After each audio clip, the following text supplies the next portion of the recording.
start that differently. Hello again, it's Nance Wendel coming to you from ERA American Real Estate. We're going to talk again today about some of the last things to think about during the probate process. One of the questions that's going to come up really early in the process is, should you accept the job as the personal representative or executor for the estate? We've talked about in a couple of prior videos, we've talked about the overall process and some things to be considered. We've talked about the letters testamentary, which is where the judge actually formally appoints you as the personal representative or executor to the estate. We talked about some of the steps that need to be taken in order to settle the estate and some things to consider when the estate actually gets closed out. So let's talk about what are the things that you should consider when you decide whether or not you're going to accept the role of the personal representative or executor.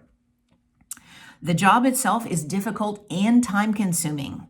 If you don't have time to do this, do not be afraid to decline the responsibility of being the personal representative. There are significant personal and financial liabilities that can be associated with your role as the personal representative. We talked about getting a probate bond. The judge may order you to do this. You might want to talk to someone about doing it regardless whether the judge has ordered you to do that or not. There are things that need to be done there related to that probate bond that will help protect you in case the value of the estate has been reduced in a way that folks within the impacted heirs, whether they're happy with it or not. We talked about obtaining a release and receipt form from each of the heirs that help release you from the liability of anything that has happened during the process.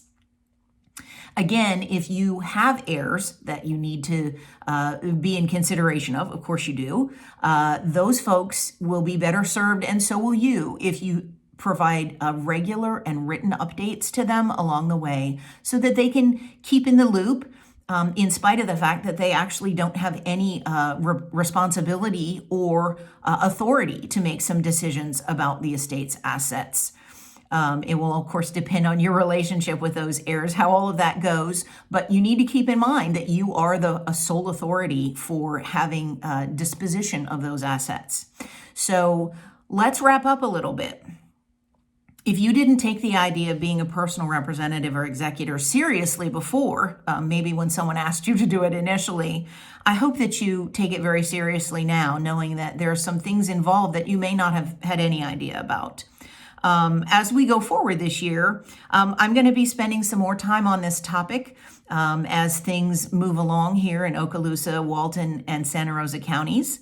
For instance, why am I, as a realtor, talking about all of this? Well, we talked earlier in one of the original videos about the fact that approximately 65% of people who pass away have some real estate in their estate, and that needs to be disposed of based on a number of factors. It may be that it needs to be sold. It may need to be that it's been assigned as a direct grant to one of the heirs, or some of the heirs is in conjunction with each other. But real estate can be a complicated thing when the probate process is involved. That's what I'm doing here. We're going to see you next time.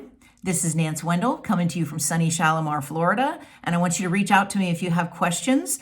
Generally, I've got great people that I can refer you to, people in the accounting, in the tax world, and also great attorneys here in the area that can help you through this process. So reach out to me if you need to. I'm at 850-461-8537, and I will be here for you. Stay tuned for some more details coming your way the rest of this year about probate.